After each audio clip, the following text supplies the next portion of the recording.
मेरे प्रिय आत्मन,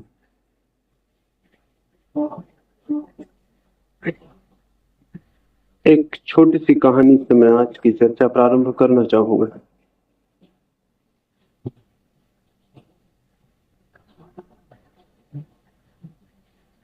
एक सुबह की बात है। एक बड़े पहाड़ से एक व्यक्ति बहुत गीत गाता हुआ नीचे उतर रहा था। उसकी आंखों में किसी बात को खोज लेने का प्रकाश था। उसके हृदय में किसी सत्य को जान लेने की खुशी थी। उसके कदमों में उस सत्य को दूसरे लोगों तक पहुंचा देने की गति थी। वो बहुत उत्साह से और बहुत आनंद से भरा हुआ प्रतीत हो रहा था। अकेला था पहाड़ के रास्ते पर और नीचे मैदान की तरफ उतर रहा था। बीच में उसे एक बूढ़ा आदमी मिला जो पहाड़ की तरफ ऊपर को चढ़ रहा था। उस व्यक्ति ने उस बूढ़े आदमी को पूछा कि तुम पहाड़ पर किस लिए जा रहे हो? उस बूढ़े ने कहा, परमात्मा की खोज में। और वो व्यक्ति जो पहाड़ से नीचे की तरफ उतर रहा था, ये सुन के बहुत जोर से हंसने लगा और उसने कहा, क्या ये भी हो सकता है कि तुम्हें अभी तक वो दुखद समाचार नहीं मिला? उस बूढ़े आदमी ने पूछा, कौन सा समाचार? उस व्यक्ति ने कहा, क्या तुम्हें अभी तक पता नहीं कि ईश्वर मर चुका है? तुम किसे खोजने जा रहे हो? क्या जमीन पर नीचे मैदानों तक अब तक ये खबर नहीं पहुंची कि ईश्वर मर चुका है? मैं पहाड़ से आ रहा हूं और मैं भी ईश्वर को खोजने गया था, लेकिन वहां जाके मुझे ईश्वर तो नहीं, ईश्वर की लाश मिली। और क्या दुनिया तभी विश्वास करेगी जब अपने हाथों से उसे दफना देगी? क्या ये खबर अब तक नहीं पहुंची? मैं यही खबर लेके नीचे उतर रहा हूं कि मैदानों में जाऊं और लोगों को कह दूं कि पहाड़ों पर जो ईश्वर रहता था वो मर चुका है। लेकिन बूढ़े आदमी ने विश्वास नहीं किया। साधारणता कोई मर जाए तो उसकी बात पर भी हम विश्वास नहीं करते हैं, ईश्वर के मरने पर कौन विश्वास करता है? उस बूढ़े आदमी ने समझा कि युवक पागल हो गया है। वो अपने रास्ते पर बिना कुछ कहे पहाड़ चढ़ने लगा। और उस युवक ने सोचा कि अजीब है, यह आदमी जिसे खोजने जा रहा है वो मर चुका है और फिर भी खोज को जारी रखना चाहता है। लेकिन वो नीचे की तरफ उतरता रहा। रास्ते में उसे और एक साधु मिला जो आंखें बंद किए हुए किसी के ध्यान में लीन था। उस युवक ने उसे झकझोरा और कहा कि किसका चिंतन करते हो, किसका ध्यान करते हो? उसने कहा, परमात्मा का स्मरण कर रहा हूं। वो युवक हंसा और बोला कि मालूम होता है ये खबर ले जाने का दुखद काम मुझे ही करना पड़ेगा कि तुम जिसका ध्यान कर रहे हो बहुत समय हुआ मर चुका। अब उसके ध्यान करने से कुछ भी नहीं होगा, अब उसके स्मरण करने से कुछ भी नहीं होगा, और अब उसके गीत और प्रार्थनाएं कोई भी फल न लाएंगी, क्योंकि मुर्दा आदमी कुछ नहीं कर सकता। मुर्दा परमात्मा भी क्या करेगा? और वो युवक और नीचे उतरा और उसी पहाड़ पर मैं भी गया और मेरी भी उससे मुलाकात हुई। वही मैं आपसे कहना चाहता हूं। उस आदमी ने मुझसे भी पूछा कि कहां जाते हो?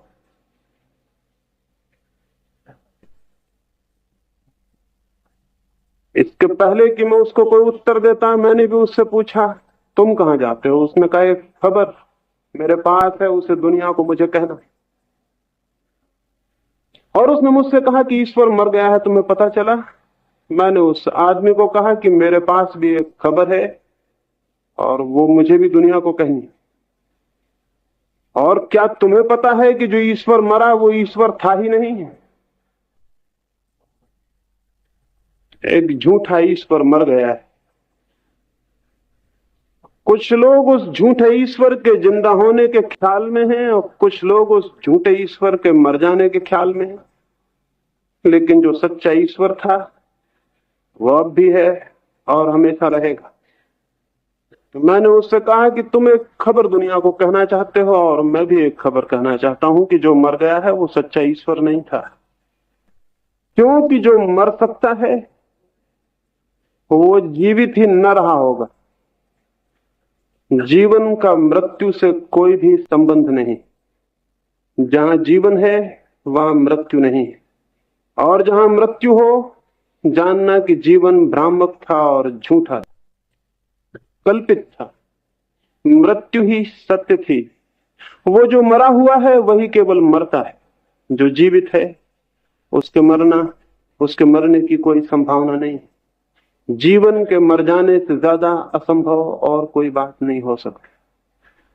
और ईश्वर तो समग्र जीवन का नाम है। वो आदमी दुनिया के कोने कोने में अपनी खबर कहता फिरता है, मुझको भी उसका पीछा करना पड़ रहा है। जहां वो जाता है वहां मुझे भी जाना पड़ रहा है। जरूर आपसे भी उसने ये बात आके कही होगी कि ईश्वर मर चुका है। बहुत तरकीबें हैं उस बात के कहने की, बहुत से रास्ते हैं, बहुत सी व्यवस्थाएं हैं, बहुत ढंगों से ये खबर आप तक भी निश्चित ही पहुंच गई होगी कि ईश्वर मर चुका है। मैं आपको दूसरी बात कहना चाहूंगा इन आने वाले 4 दिनों की चर्चाओं में, वो ये कि जो ईश्वर मर चुका है वो जिंदा ही नहीं था। कुछ लोगों ने उसे झूठा ही जीवन दे रखा था, और अच्छा हुआ कि वो मर गया है। और अच्छा हुआ होता कि वो कभी पैदा ही ना होता, और अच्छा हुआ होता कि वो बहुत पहले मर गया होता। इसलिए ये खबर सुखद है, दुखद नहीं। लोगों ने आपसे बहुत रूपों में कहा होगा कि धर्म की मृत्यु हो गई है। ये बहुत अच्छा हुआ है, क्योंकि जो धर्म मर सकता है वो मर ही जाना चाहिए। उसे जिंदा रखने की कोई जरूरत नहीं है। और जब तक झूठा धर्म जिंदा रहेगा और झूठा ईश्वर जीवित मालूम पड़ेगा, तब तक सच्चे ईश्वर को खोजना अत्यंत कठिन है। क्योंकि सच्चे ईश्वर और हमारे बीच में झूठे ईश्वर के अतिरिक्त और कोई भी नहीं खड़ा हुआ है। मनुष्य के और परमात्मा के बीच में एक झूठा परमात्मा खड़ा हुआ है। मनुष्य के और धर्म के बीच में अनेक झूठे धर्म खड़े हुए। वे गिर जाएं, वे जल जाएं, वे नष्ट हो जाएं, तो मनुष्य की आंखें उसकी तरफ उठ सकती हैं जो कि सत्य है और परमात्मा है।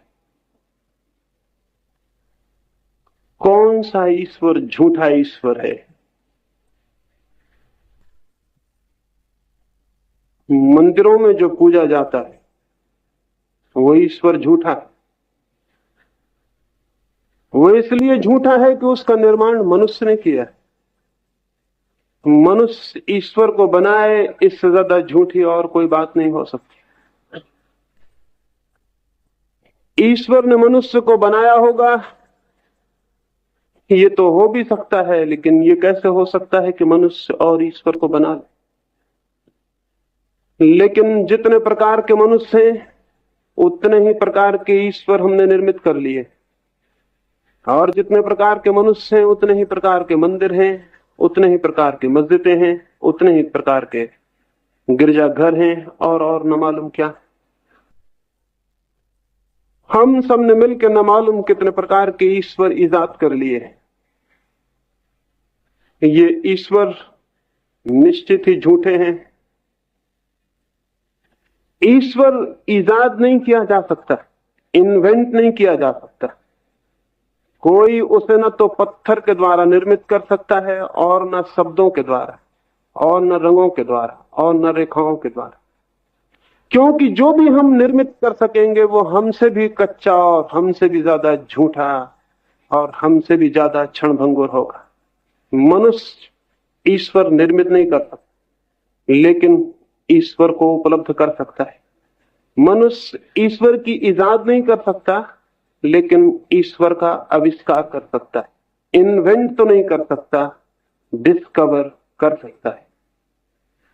मनुष्य ने जितने भी ईश्वर इजाद किए हैं वो सब झूठे हैं, और इन्हीं ईश्वरों के कारण, इन्हीं धर्मों, रिलीजन्स के कारण, रिलीजन धर्म का दुनिया में कहीं कोई पता भी नहीं मिलता है। जहां भी जाइएगा कोई ना कोई ईश्वर बीच में आ जाएगा, और कोई ना कोई धर्म, और धर्म से आपका कोई संबंध ना हो सकेगा।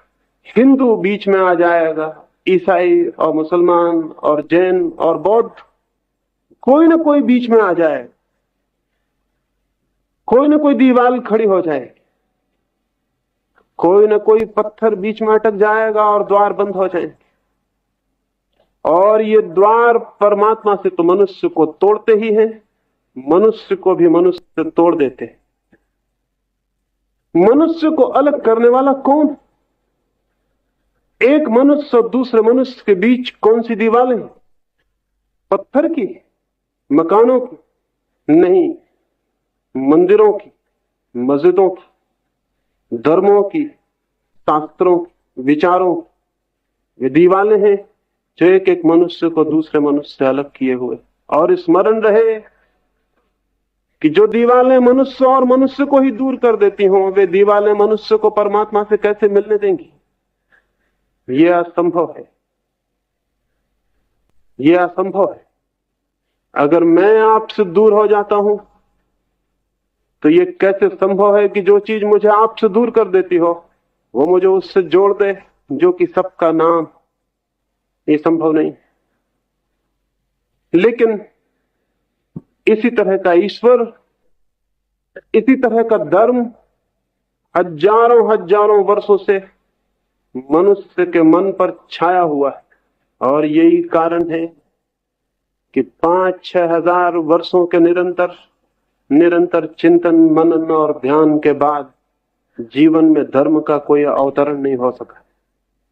एक फॉल्स रिलीजन, एक मिथ्या धर्म हमारे और धर्म के बीच में खड़ा हुआ है। नास्तिक नहीं धर्म को रोक रहे हैं, और न वैज्ञानिक रोक रहे हैं, और न भौतिकवादी रोक रहे हैं। रोक रहे हैं वे लोग जिन्होंने धर्मों की इजाद कर ली। और तब हम उन इजाद किए किसी न किसी धर्म की दीवार में आबद्ध हो जाते हैं, कारागृह में बंद हो जाते हैं, और हमारे चित्त परतंत्र हो जाते हैं, और उस स्वतंत्रता को खो देते हैं जो कि सत्य की खोज की पहली शर्त है।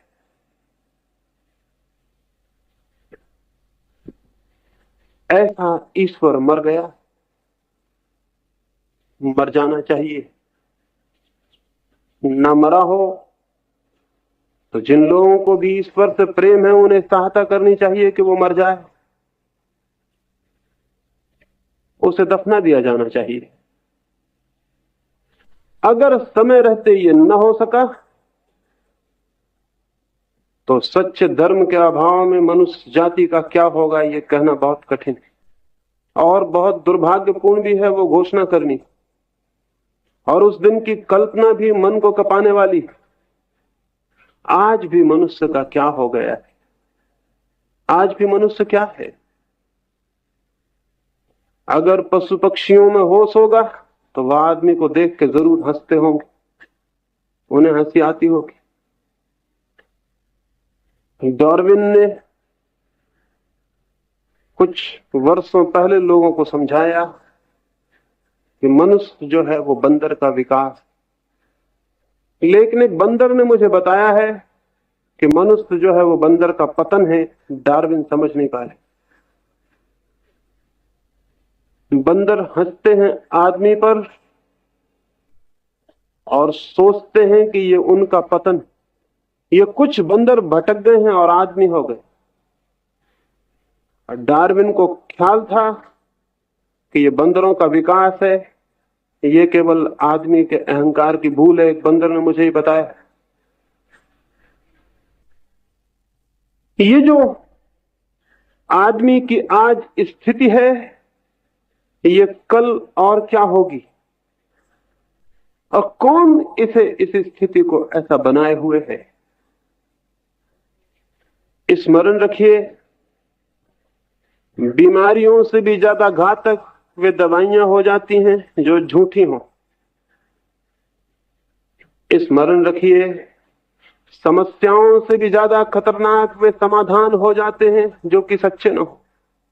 क्योंकि समस्या तो एक तरफ बनी रहती है और समाधान दूसरी समस्याएं खड़ी कर देते। इधर 5000 वर्षों में धर्म के नाम पर जो कुछ हुआ, उससे जीवन की कोई समस्या हल नहीं हुई, बल्कि और नई समस्याएं खड़ी हो गई। और हर समाधान अगर नई समस्याएं खड़ी कर देता हो, तो ऐसे समाधानों से विदा लेने का समय आ गया। उन्हें विदा दे देनी जरूरी है, क्योंकि बहुत सी व्यर्थ की समस्याएं उनके कारण खड़ी हुई हैं और समाधान तो कोई भी नहीं हुआ। मनुष्य ईश्वर के कितने निकट पहुंचा है। मंदिर तो बढ़ते जाते हैं, मस्जिद बढ़ती जाती हैं, गिरजे रोज नए नए खड़े होते जाते हैं, और ऐसा मालूम होता है कि अगर ये विकास इसी भांति चला तो आदमी के रहने के लायक मकान न बचेंगे, ईश्वर सब मकान घेर लेगा। लेकिन इन मंदिरों में, इन गिरजों में, इन मस्जिदों में होता क्या है?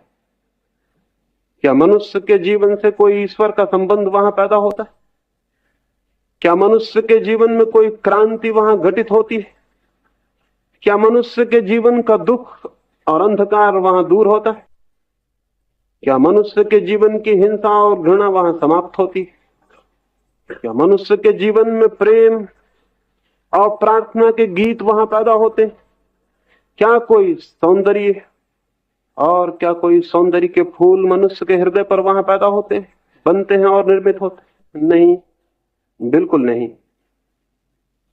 बल्कि वहां मनुष्य के बीच घृणा पैदा होती है, क्रोध और हिंसा पैदा होती है।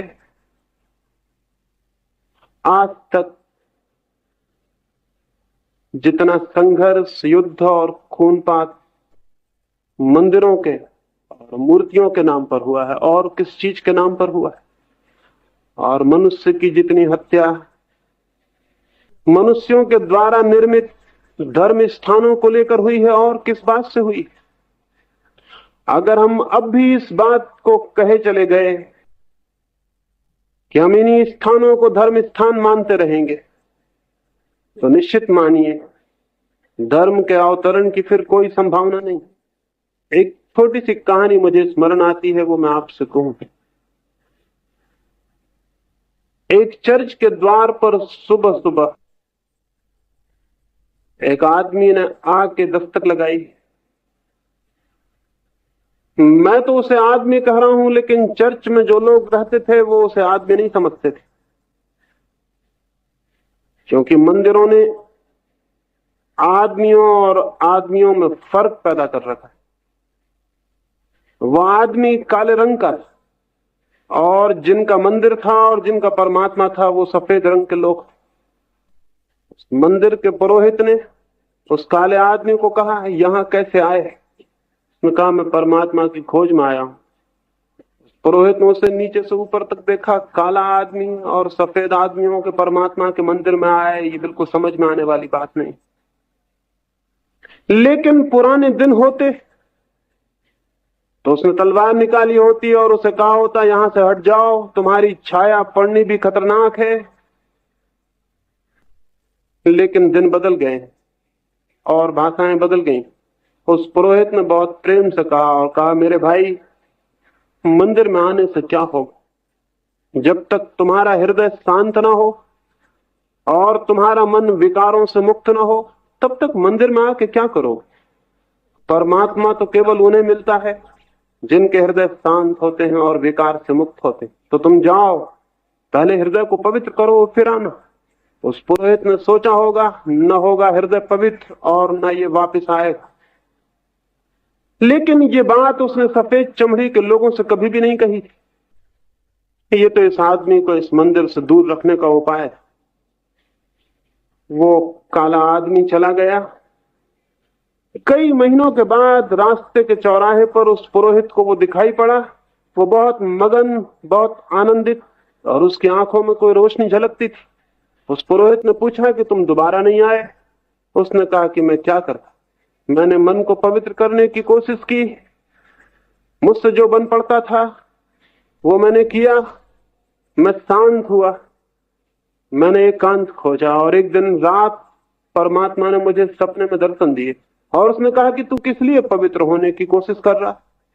मैंने उससे कहा कि वो जो मंदिर है हमारे गांव में, वो जो चर्च है, मैं उसमें प्रवेश पाना चाहता हूं। और उसके पुरोहित ने कहा है पहले पवित्र हो जाओ, तब आने के लिए द्वार खुल सकेगा। परमात्मा ये सुन के हंसने लगा और उसने कहा तू बिल्कुल पागल है, कोशिश छोड़ दे। 10 साल से मैं खुद ही उस चर्च में घुसने की कोशिश कर रहा हूं, वो पुजारी मुझे घुसने ही नहीं देता। मैं खुद ही सफल नहीं हो सका हूं और निराश हो गया हूं, तू भी वहां प्रवेश नहीं पा सकेगा। और ये बात एक मंदिर के बाबत नहीं, सभी मंदिरों के बाबत है। और ये बात एक पुजारी के संबंध में नहीं, सभी पुजारियों के संबंध में। जहां भी मंदिर हैं और जहां भी पुजारी हैं, वहां उन्होंने परमात्मा को कभी प्रवेश नहीं पाने दिया और न वे पाने देंगे, क्योंकि परमात्मा और पुजारी दोनों एक साथ नहीं चल सकते। परमात्मा प्रेम है, पुजारी व्यवसाय। प्रेम और व्यवसाय का क्या संबंध? जहां पुजारी है वहां दुकान है, वहां मंदिर कैसे हो सकता है? लेकिन अपनी उन दुकानों को उन्होंने मंदिर बना रखा है और उन दुकानों के ग्राहकों को दूसरी दुकानों के खिलाफ बहुत घृणा से भर रखा है, ताकि वे उनकी दुकानों को छोड़ के दूसरी दुकानों पर न चले जाए। इसलिए एक मंदिर दूसरे मंदिर के विरोध में, और एक मंदिर का परमात्मा दूसरे मंदिर के परमात्मा के विरोध में। क्या ये धर्म की स्थिति? और क्या इसके द्वारा धर्म को गति मिली है, प्राण मिले? धर्म निष्प्राण हुआ है। इस भांति का ईश्वर मर गया हो, इससे ज्यादा सुखद सुसमाचार और दूसरा नहीं हो सकता। लेकिन अगर वो मर भी गया हो तो पुजारी इसकी खबर आपको पता नहीं चलने देंगे, क्योंकि ये आपको पता पर चल जाना बहुत खतरनाक होगा। इसलिए वे उस मरे हुए ईश्वर के आसपास ही मंत्र पढ़ते रहेंगे और पूजा करते रहेंगे। इसलिए नहीं कि परमात्मा से उन्हें बहुत प्रेम, बल्कि इसलिए कि उनके जीवन का आधार यही पूजा है, वे इसी से जीते, यही उनकी आजीविका है। जिन लोगों ने परमात्मा को आजीविका बनाया, उन लोगों ने ही मनुष्य को परमात्मा से दूर करने के उपाय किए। तो जहां भी परमात्मा आजीविका बन गया हो, जान लेना कि वहां परमात्मा नहीं हो सकता। परमात्मा प्रेम, और प्रेम का व्यवसाय नहीं हो सकता, उसकी आजीविका नहीं हो। प्रार्थना बेची नहीं जा सकती और प्रार्थना दूसरे के लिए की भी नहीं जा सकती। और प्रेम में कोई मध्यस्थ नहीं होता है और न कोई दलाल होता। जहां दलाल हो और मध्यस्थ हो, वहां प्रेम असंभव है। वहां सौदा होगा, बार्गेन होगा, प्रेम नहीं हो सकता। प्रेम सीधा होता है, प्रेम के बीच में कोई भी मौजूद नहीं होता। परमात्मा और मनुष्य के बीच में जिस दिन से पुजारी मौजूद हुआ, उस दिन से सारी बात खराब हो गई। ऐसा परमात्मा मर जाए, इससे ज्यादा शुभ कुछ भी नहीं है, क्योंकि ऐसा परमात्मा जिंदा ही नहीं। और इसकी मृत्यु से उस परमात्मा के जीवन की तरफ हमारी आंखें उठनी शुरू होंगी, जो कि वस्तुतः जीवन है, महाजीवन है, परम जीवन है। हिंदू, मुसलमान, ईसाई और जैन और बौद्ध और इस तरह के सभी नाम दुनिया से विदा होने चाहिए, तो दुनिया में धर्म का जन्म हो सकता है। और इसी भांति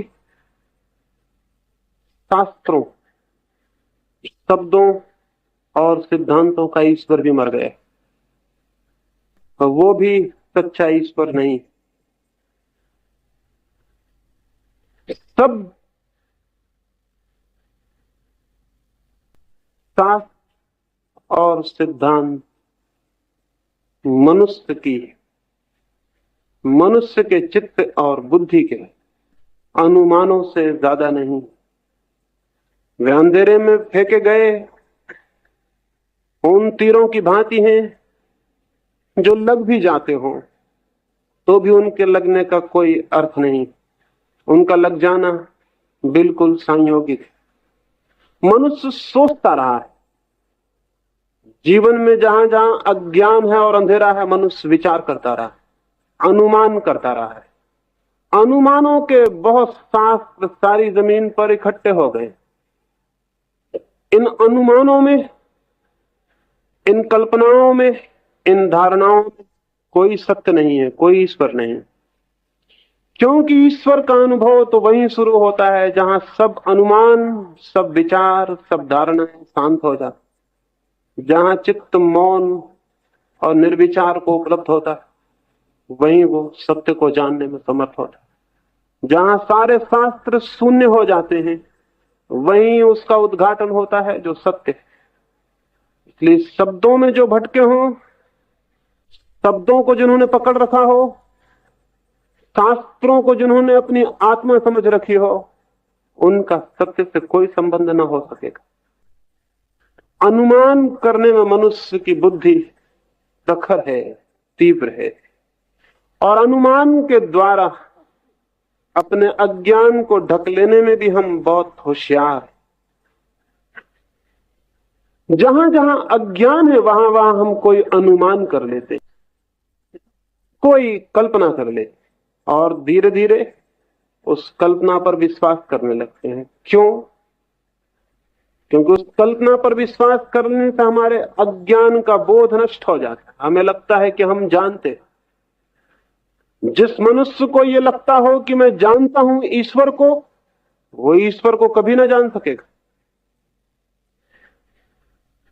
वो ईश्वर को कभी भी नहीं जान सकेगा, क्योंकि उसका जानना निश्चित ही किन्हीं शास्त्रों और सिद्धांतों की पकड़ पर निर्भर होगा।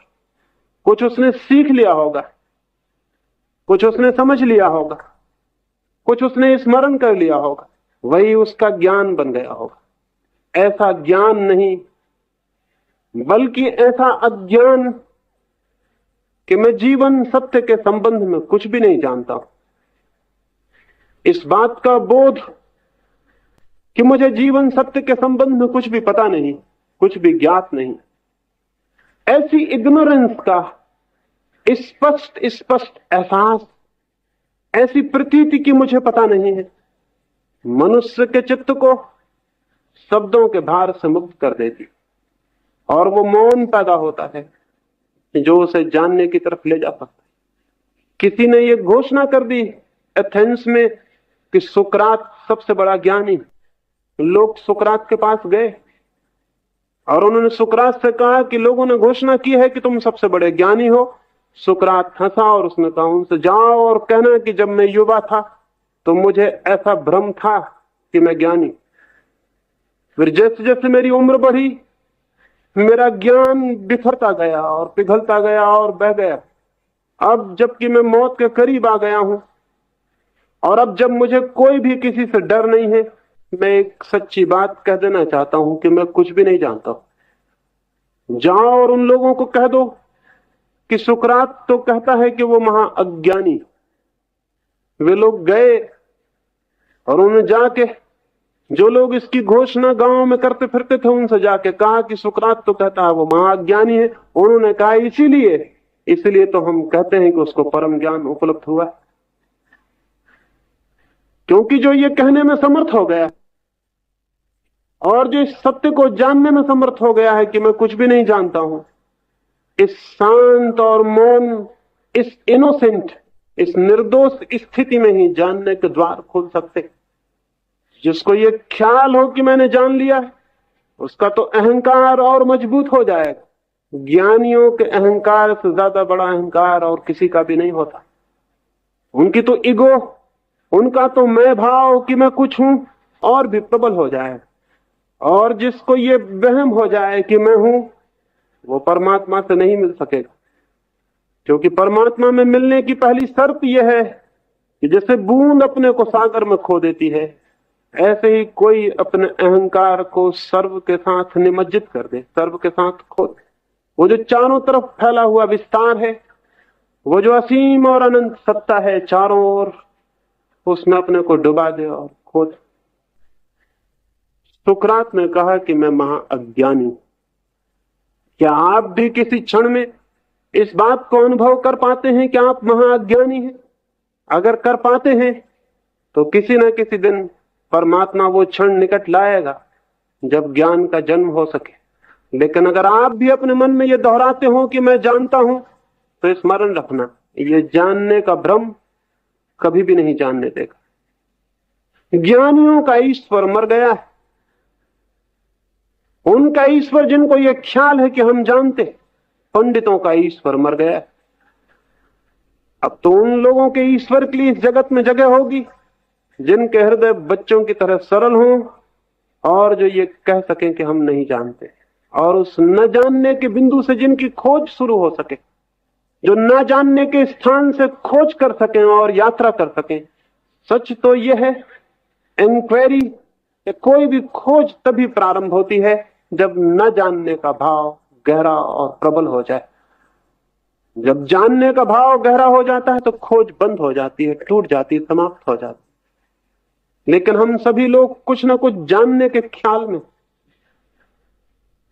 अगर हमने गीता स्मरण कर ली है या कुरान या बाइबल या कोई और शास्त्र, और अगर हमें वे शब्द पूरी तरह कंठस्थ हो गए हैं, और जीवन जब भी कोई समस्याएं खड़ी करता है तो हम उन सूत्रों को दोहराने में सक्षम हो गए हैं, और अगर हमें इस भांति ज्ञान पैदा हो गया है, तो हम बहुत दुर्दिन की स्थिति में हैं, बहुत दुर्भाग्य। ये ज्ञान खतरनाक है। ये ज्ञान कभी सत्य को नहीं जानने देगा और कभी ईश्वर से नहीं जानने देगा, कभी ईश्वर से ये ज्ञान संबंधित नहीं होने देगा। ये ज्ञान जो शब्दों से और शास्त्रों से आता है, ज्ञान ही नहीं है। यह अज्ञान को छिपा लेने के उपाय से ज्यादा नहीं। हाँ, ये हो सकता है इस अज्ञान में भी कभी कभी कोई तीर लग जाता हो कहीं ठीक जगह, ये हो सकता है। कभी कभी तो पागल भी ठीक उत्तर दे देते, और कभी कभी तो अनुमान भी अंधेरे में सच्चाइयां साबित हो जाती। लेकिन उन पर कोई जीवन खड़ा नहीं हो सकता। मैंने सुना है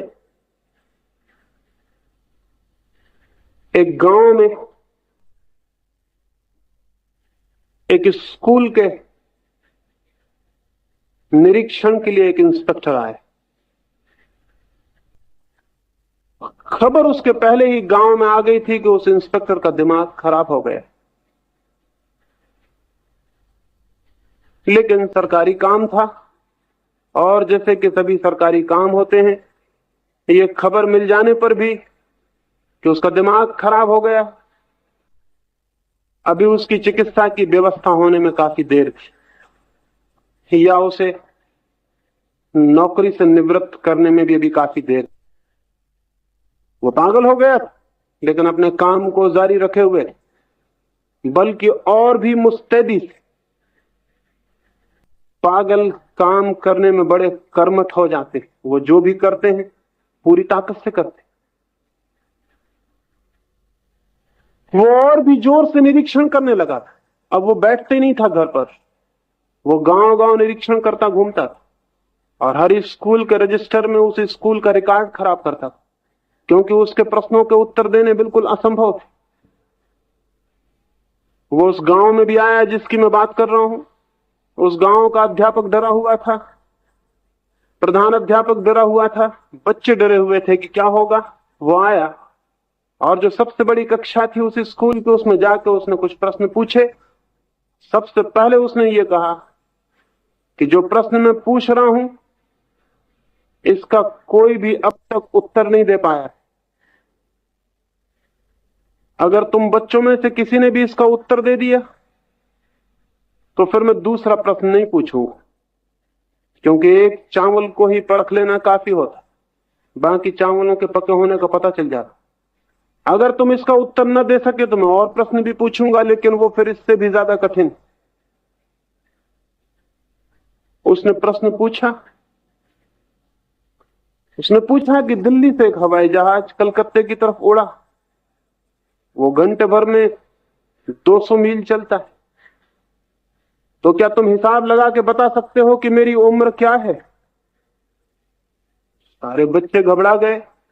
बच्चे क्या, बूढ़े होते तो वो भी घबरा जाते, इससे कोई संबंध नहीं था। प्रश्न बिल्कुल असंगत था, उसमें कोई संबंध ही नहीं था। दिल्ली से हवाई जहाज जाए, कलकत्ता किसी रफ्तार से जाए, इससे क्या संबंध था उसकी उम्र का?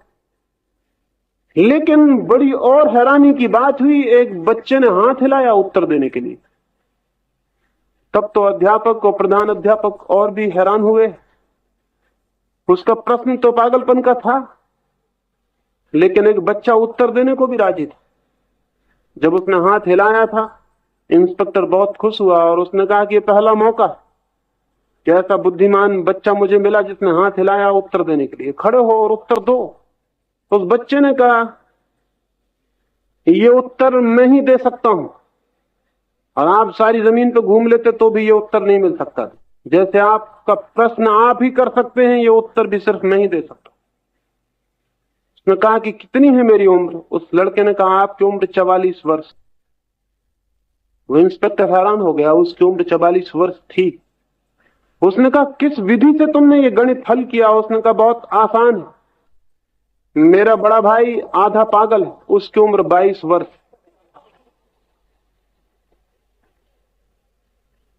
तो बिल्कुल ही आसान सवाल। आपकी उम्र 44 वर्ष होनी ही चाहिए। ये ईश्वर के संबंध में, आत्माओं के संबंध में, परलोक, स्वर्ग और नरक और मोक्ष के संबंध में जो प्रश्न पूछे गए हैं, वो इस पागल के प्रश्न से भी ज्यादा असंगत है। और इनके उत्तर देने वाले भी मिल गए। ये कितनी असंगत बात है कि हम पूछें, ईश्वर कैसा है, कहां है, कहां रहता है? हम जिन्हें अपना भी पता नहीं, हम ईश्वर के संबंध में ये प्रश्न पूछे। हम जिन्हें ये भी पता नहीं कि हम कहां हैं, कौन है, क्या है, हम ये पूछें कि ईश्वर क्या है, कैसा है, बिल्कुल ही असंगत है। लेकिन हमारे ये प्रश्न चाहे असंगत हों, इनको उत्तर देने वाले लोग भी मौजूद जो बताते हैं कि ईश्वर कहां है। उन्होंने नक्शे भी बनाए हैं और उन्होंने किताबें भी छापी हैं और उसमें उसका सब पता ठिकाना दिया हुआ है। पुराने जमाने में फोन नंबर नहीं होते थे, इसलिए उन्होंने नहीं लिखा। अगर वो आप फिर से नए संस्करण निकालेंगे अपनी किताबों के, तो उसमें फोन नंबर भी होगा और फिर वहां जाने की भी बहुत जरूरत नहीं है, आप घर से ही बात भी कर ले सकते। उन्होंने फासले तक बताए हैं, स्वर्ग के रास्ते और नरक के रास्ते बनाए हैं और नक्शे बनाए हैं, और मंदिरों में वो नक्शे टंगे हुए। किनने? और इन सारी बातों पर अगर नक्शा बनाने वालों में विरोध है, होना स्वाभाविक है, क्योंकि यह तय करना कठिन है कि किसका नक्शा ठीक है। और अगर इन संबंधों में कि ईश्वर की शक्ल कैसी है, स्वभावतः चीनी में और भारतीय में झगड़ा होना स्वाभाविक है, क्योंकि चीनी जो शक्ल बनाएगा वो चीन के आदमी जैसी होगी और भारतीय जो शक्ल बनाएगा वो भारतीय आदमी जैसी होगी। और नीग्रो जो शक्ल बनाएगा उसमें वो पतले ओंठ नहीं लगा सकता, उसके बाल घुंघराले होंगे, शक्ल काली होगी और ओंठ वैसे होंगे जैसे नीग्रो के होते। तो झगड़ा होना स्वाभाविक है कि ईश्वर के ओंठ कैसे हैं, तो भारतीयों का उत्तर दूसरा होगा और नीग्रो का उत्तर दूसरा और चीनी का उत्तर दूसरा। ये बिल्कुल स्वाभाविक है। और इन झगड़ों को तय करने का रास्ता फिर एक ही रह जाता है कि कौन कितने जोर से तलवार चला सकता है और कौन कितने जोर से लोगों को मार सकता है। जो जितना ज्यादा जोर से मार सकता है और मारने में जीत सकता है, उसका उत्तर सही है। तो वो स्कूल के इंस्पेक्टर पे मत हंसिए, सारी दुनिया के इतिहास पे हंसिए, पंडितों पे हंसिए। उत्तर के सही होने का सबूत क्या है? सबूत यह है कि हम 60 करोड़ हैं, तुम 20 करोड़ हो। सबूत यह है कि अगर तुम लड़ोगे तो हम तुम्हारी हत्या कर देंगे, तुम हमारी नहीं कर पाओगे, इसलिए हम सही हैं। इसलिए तो सारी दुनिया के धर्म अपनी संख्या बढ़ाने के लिए पागल है, क्योंकि संख्या बल है और सत्य की गवाही में संख्या के सिवाय और कौन सा बल? इसलिए सारे दुनिया के धर्म पुरोहित राजाओं को दीक्षित करने के लिए दीवाने और पागल रहे। वो इसलिए कि राजा के पास बल है, और जो राजा जिस धर्म में दीक्षित हो जाएगा वो धर्म सत्य हो जाएगा। और लड़के जो लोग ये तय करना चाहते हो कि कुरान सही है कि बाइबल के गीता, उनसे ज्यादा पागल और कौन होगा? लड़के जो ये तय करना चाहते हो कि कौन सही है। लड़ाई क्या किसी बात की सच्चाई का सबूत, या कि जीत जाना कोई सच्चाई का सबूत? लेकिन इन उत्तरों के जो कि भिन्न भिन्न होने स्वाभाविक हैं, क्योंकि वो मनुष्य की कल्पना से निकले और मनुष्य के अपने अनुभव से निकले। अगर आप तिब्बतियों से पूछें कि नरक में क्या है, तो वो कहेंगे नरक में बहुत ठंड है, बहुत शीत, क्योंकि तिब्बत ठंड से परेशान है, शीत से परेशान। तो जो तिब्बत में पाप करते हैं उनको और ठंडी जगह में भेजना बिल्कुल स्वाभाविक है। ये बिल्कुल अनुभव की बात है कि उनको और ठंडी जगह में भेज दो जो पाप करते हैं। लेकिन भारतीयों से पूछिए कि तुम्हारा नरक कैसा है, तो वहां पे आग की लपटें जल रही हैं, कढ़ाए जल रहे हैं, और उन कढ़ाओं में, जलते हुए कढ़ाओं में लोगों को डाला जा रहा है, क्योंकि हम गर्मी से परेशान हैं, सूरज तप रहा है। तो हमारा नरक गर्म होगा, ये बिल्कुल स्वाभाविक है। ये हमारा अनुमान बिल्कुल स्वाभाविक है। हम अपने पापी को ठंडी जगह नहीं भेज सकते। ठंडी जगह तो हम अपने मिनिस्टरों को भेजते हैं, ठंडी जगह तो हम अपनी राजधानियां बदलते हैं। पापियों को ठंडी जगह भेजेंगे तब तो बड़ा गड़बड़ हो जाएगा। पापियों को हम गर्म जगह भेजेंगे। ये हमारी कामना गर्म जगह भेजने की, उनको सताने की, हमारे नरक का निर्माण बन जाता है। नरक हमारा गर्म हो जाता है। ये हमारा अनुमान है। इस अनुमान से नरक के होने का न पता चलता है कि वो गर्म है या ठंडा, या है भी या नहीं। इससे केवल एक बात पता चलती है कि किस कौम ने और किस तरह के लोगों ने ये कल्पना की। तो हमारे शास्त्र ये नहीं बताते कि सत्य कैसा है, हमारे शास्त्र ये बताते हैं कि उनको बनाने वाले लोग कैसे। हमारी कल्पनाएं सत्य के संबंध में ये नहीं बताती कि सत्य कैसा है, वो ये बताती हैं कि इसकी कल्पना करने वाले लोग किस स्थिति में, किस मनोदशा में वे लोग, उनकी सूचना मिलती, और फिर हम इन पर लड़ाइयां लड़ते, इन अनुमानों पर। और इन अनुमानों और शास्त्रों पर सारी दुनिया विभाजित खड़ी, और इन हवाई बातों पर हम एक दूसरे की हत्या करते रहे। लेकिन हम लोगों को समझाते रहे कि तुम मरो, फिक्र मत करो, जो धर्म के लिए मरता है वो स्वर्ग जाता है। और तब ऐसे ना समझ खोज लेने कठिन नहीं है जो कि स्वर्ग जाने की उत्सुकता में जमीन को बर्बाद करने के लिए राजी हो जाए। और ऐसे पागल जमीन पर काफी हैं जिन्हें शहीद होने में बहुत मजा आ जाए।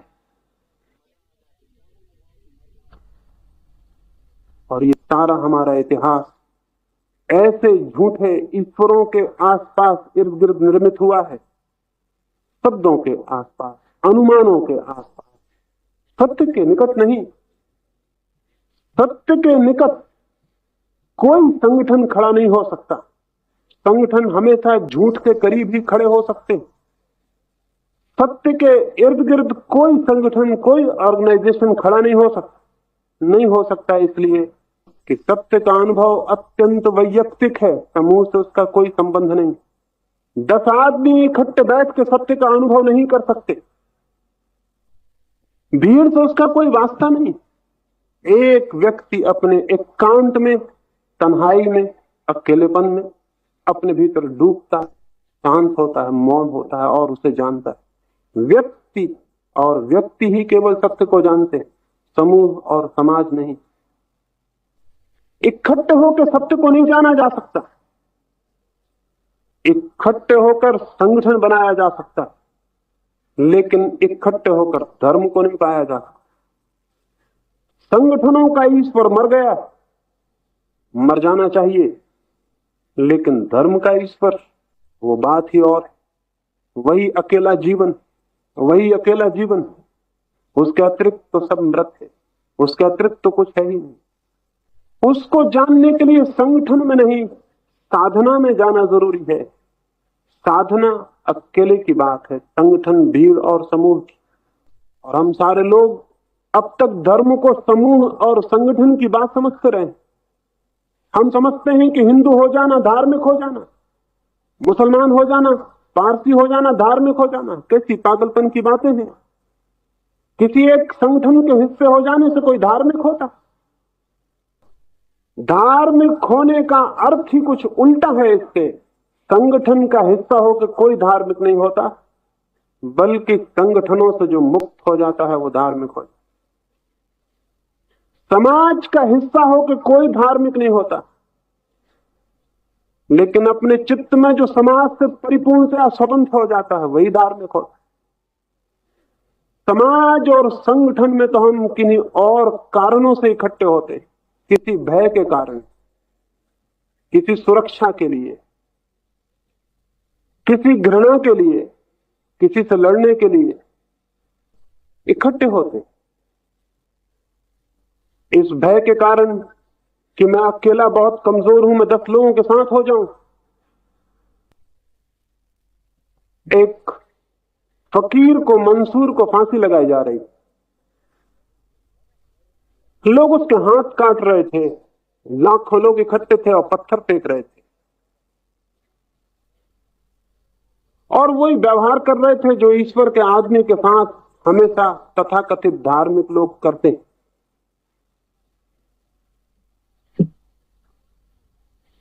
उसकी आंखें फोड़ डाली,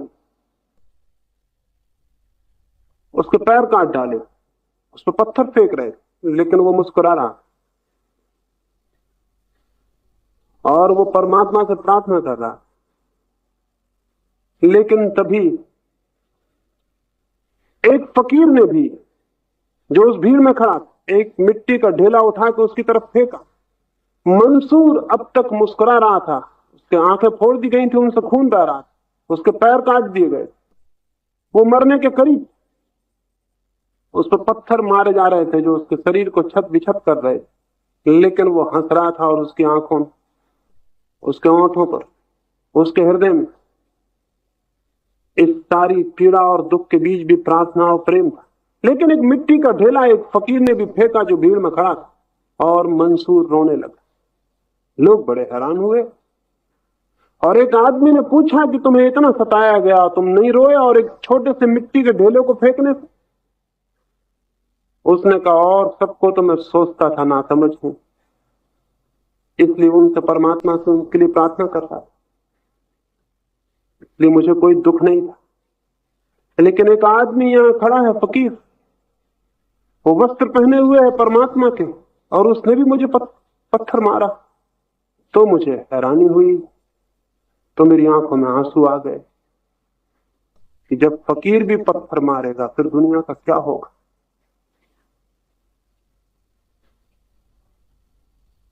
लेकिन फकीर तो बहुत दिन से पत्थर मार रहे, और इसलिए तो दुनिया का यह हाल हो गया है जो हुआ है। भीड़ बिखर गई, वो आदमी मंसूर तो मर गया, उसकी सुबास तो उड़ गई। उस फकीर से कुछ दूसरे फकीरों ने पूछा कि तुमने पत्थर क्यों मारा? उसने कहा, भीड़ का साथ देने के लिए। अगर मैं भीड़ का साथ न देता तो लोग समझते कि पता नहीं ये भी मंसूर को पसंद करता। उन फकीरों ने कहा, पागल, अगर साथ ही देना था तो उसका देना था जो अकेला था। साथ भी दिया उनका जो बहुत थे। उन फकीरों ने उससे कहा, तू फकीरी के कपड़े छोड़ दे, क्योंकि जो भीड़ से डरता है वो धार्मिक नहीं हो सकता। जो भीड़ से डरता है वो कभी धार्मिक नहीं हो सकता, क्योंकि अगर भीड़ ही धार्मिक होती तो दुनिया में अधर्म कहां होता। अगर भीड़ ही धार्मिक होती तो फिर अधर्म और कहां होता। भीड़ तो अधार्मिक है, जो भीड़ से भयभीत है और भीड़ का अंग बना रहता है वो कभी भी धार्मिक नहीं हो पाए। भीड़ से मन तो मुक्त होना चाहिए। इसका ये मतलब नहीं है कि मैं आपसे ही कह रहा हूं कि आप भीड़ को छोड़ दें और जंगलों में चले जाएं। जमीन बहुत छोटी है, अगर सारे लोग जंगलों में चले गए तो वहां बस्तियां बस जाएंगी, तो कोई फर्क ना पड़ेगा। ये मैं नहीं कह रहा हूं कि आप गांव छोड़ दें और जंगलों में चले जाएं। कुछ लोगों ने ये गलती भी की है कि जब उनको ये कहा जाता है कि तुम भीड़ से मुक्त हो जाओ तो भीड़ को छोड़ के भागने लगते। भागने वाला कभी मुक्त नहीं होता, भागने वाला भी डरने वाला है। अगर मुक्त होना है तो बीच में रहो और मुक्त हो जाओ, वो तो अभय की, फियरलेसनेस की सबूत होगा। दो तरह के लोग हैं, भीड़ में रहते हैं तो भीड़ से दब के और डर के रहते हैं। यही डरे हुए लोगों को जब कभी ये ख्याल पैदा होता है कि हम मुक्त हो जाएं तो ये जंगल की तरफ भागते हैं, क्योंकि वहां भीड़ ही नहीं रहेगी तो डराएगा कौन।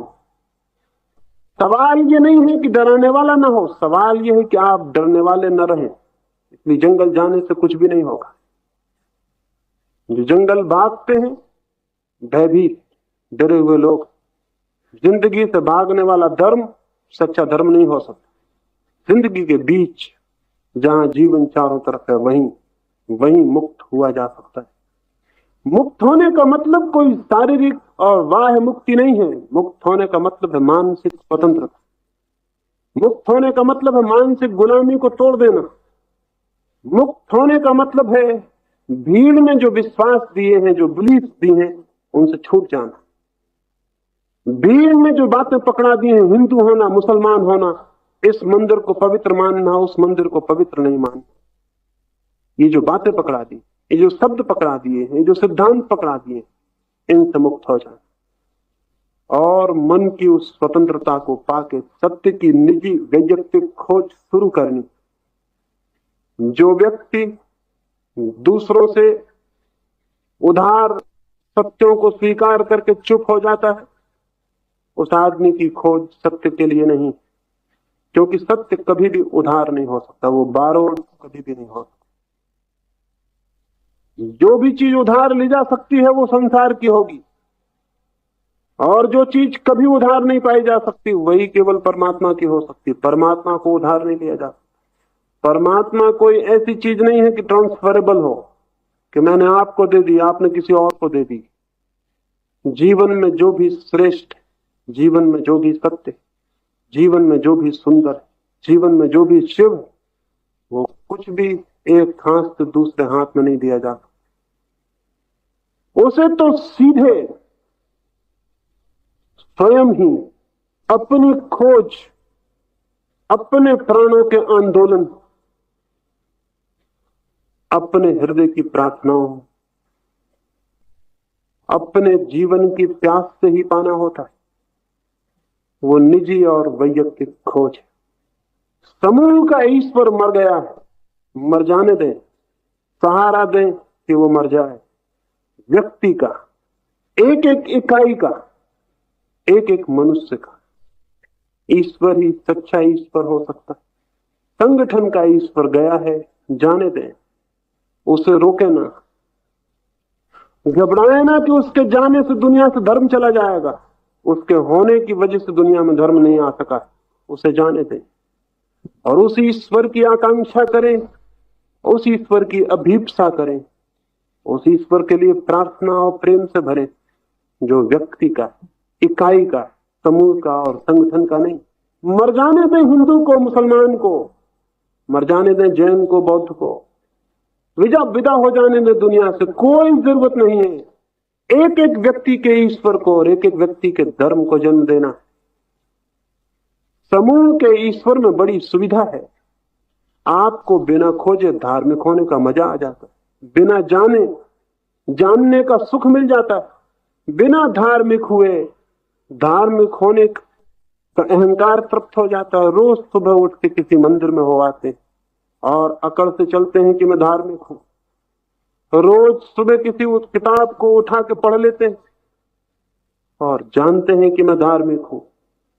अगर ये रोज सुबह से किताबों को उठने वाले लोग धार्मिक हैं, अगर ये रोज मंदिरों में जाने वाले लोग धार्मिक हैं, तो ये दुनिया में इतना अधर्म क्यों? ये अधर्म कहां से आ रहा है? सच तो ये है कि जो आदमी एक ही किताब को 50 वर्षों तक रोज रोज पढ़ता रहा है, मैं निवेदन करूंगा उसने उस किताब को एक भी दिन नहीं पढ़ा होगा, क्योंकि अगर पढ़ लिया होता फिर दोबारा दोहराने की कोई जरूरत नहीं थी। अगर उसने जान लिया होता तो दोबारा का कोई सवाल नहीं था। लेकिन उसे रोज दोहराता रहा, मशीन की भांति, यंत्र की भांति। पहले दिन जब उसने पढ़ा होगा तब शायद कुछ समझा भी हो। 50 वर्ष तक पढ़ने के बाद वो जो पढ़ेगा कुछ भी नहीं समझेगा, क्योंकि अब तो वो यंत्र की भांति दोहराने में समर्थ हो गया।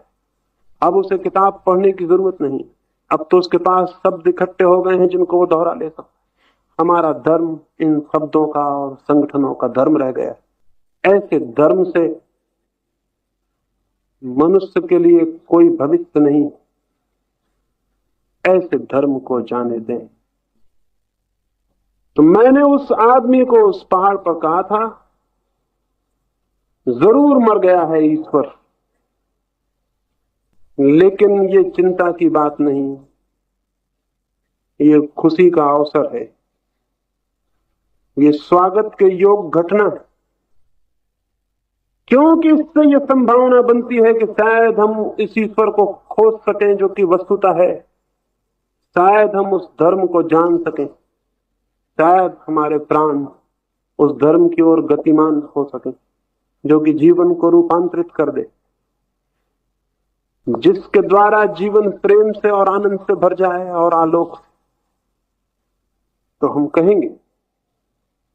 कहेंगे कि वो धर्म है, और जिसके द्वारा जीवन इन सारी बातों से न भरा हो और अंधकार अपनी जगह रहा हो और धर्म की पूजाएं और प्रार्थनाएं एक तरफ चलती रही हो और दुनिया की दीनता और दरिद्रता और दुख और दुर्भाग्य कोई भी परिवर्तित ना हुआ हो और मनुष्य वैसा का वैसा हो, वैसा का वैसा जैसा हजारों साल पहले था। ऐसे धर्म को लेकर क्या करेंगे? ऐसे धर्म को जिंदा रख के क्या करेंगे? एक फकीर एक सुबह एक मस्जिद के पास से निकलता, अंधा था, आंखें नहीं। उसने मस्जिद के द्वार पर हाथ फैलाए और कहा कि मुझे कुछ मिल जाए। किसी राह चलते ने कहा कि तू पागल है, ये तो मस्जिद, यहां क्या मिलेगा? ये तो परमात्मा का घर है, कहीं और मांग। वो फकीर भी अजीब रहा होगा, उसने कहा कि जब परमात्मा के घर से कुछ ना मिलेगा तो फिर किस घर से मिलेगा? वो वहीं बैठ गया, वो अंधा आदमी, और उसने कहा कि अब तो यहां से तभी विदा होऊंगा जब कुछ मिल जाए, क्योंकि ये तो आखिरी घर आ गया, अब इसके आगे घर कहां? और अगर यहां नहीं मिलने वाला है तो फिर हाथ फैलाए रखने व्यर्थ है, फिर अब आगे कहां जाऊं? ये तो अंतिम घर आ गया, इसके बाद और घर कौन सा है?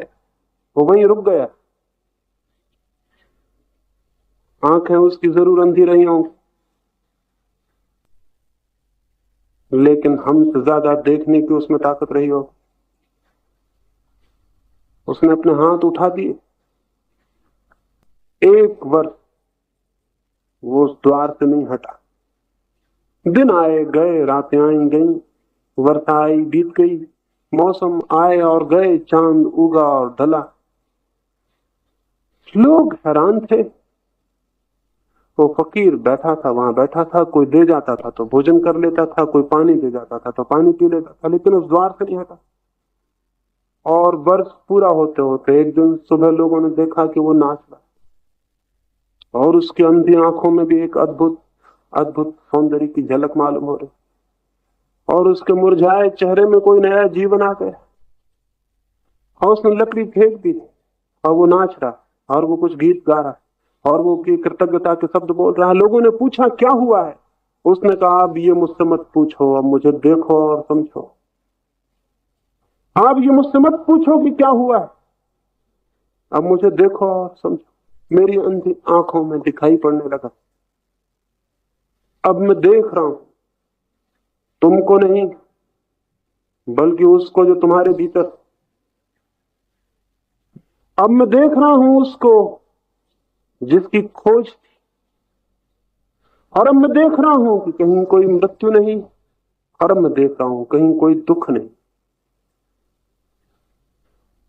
और मैं देख रहा हूं कि मैं तो मिट गया हूं, लेकिन मिट के भी मैंने कुछ पा लिया है